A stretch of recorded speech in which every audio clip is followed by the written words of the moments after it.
జిల్లాలో మామిడి దాదాపుగా 20,000 ఎకరాలలో సాగవుతుంది. ముఖ్యంగా మనకి కళ్యాణదుర్గం డివిజన్లో ఎక్కువగా ఈ మామిడి అనేది సాగవుతూ ఉంది. వెరైటీస్ చూసుకున్నట్లయితే బెనీషాను, అలాగే అల్ఫాన్సో, కొంతవరకు నీలము ఇలాంటి రకాలన్నీ కూడా సాగవుతూ ఉన్నాయి. ఈ సంవత్సరం మనం పర్టికులర్గా చూసుకున్నట్లయితే వరుస తుఫాన్లు ఏర్పడడం వల్ల మనకి వాతావరణంలో గణనీయంగా మార్పులు జరిగాయి. టెంపరేచర్స్ పడిపోయినాయి. రాత్రులు మంచు ఎక్కువగా కురుస్తూ ఉంది.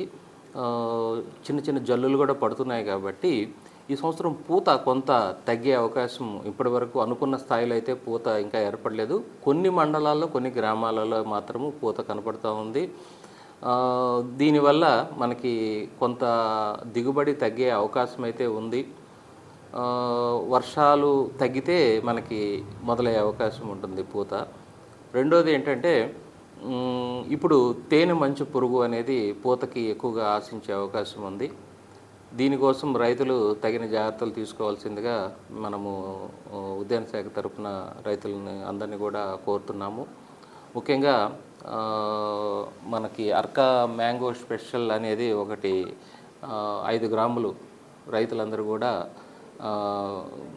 దీనికి పిచికారీ చేసుకోవాలి. అలాగే పొటాషియం నైట్రేట్ మల్టీకే 13,045 అంటారు. ఇది కూడా 10 గ్రాముల వరకు మొక్కలపై పిచికారీ చేసుకున్నట్లయితే మనకి కొంతవరకు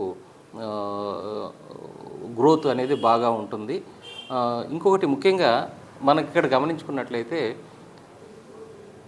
రైతులు ఎప్పుడైతే కాయల దిగుబడి అయిపోతుందో అయిపోయిన వెంటనే కొమ్మ కత్తిరింపులు అనేది చేసుకోవాలి.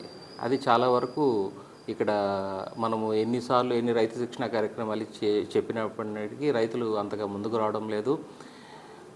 పూత అనేది కొత్తగా వచ్చిన కొమ్మల మీదే ఏర్పడుతుందండి మామిడిలో.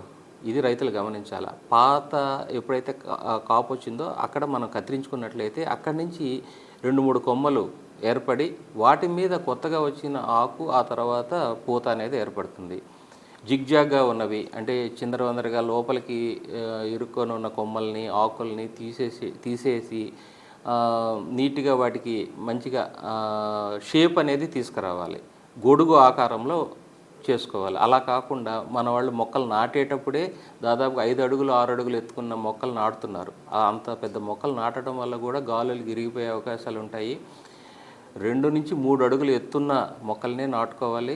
నాటుకున్న తర్వాత వాటిని తలపైన కొమ్మ కత్తిరించినట్లయితే అక్కడి నుంచి 2-3 బ్రాంచెస్, 4 దిక్కులకి 4 బ్రాంచెస్ వస్తాయి.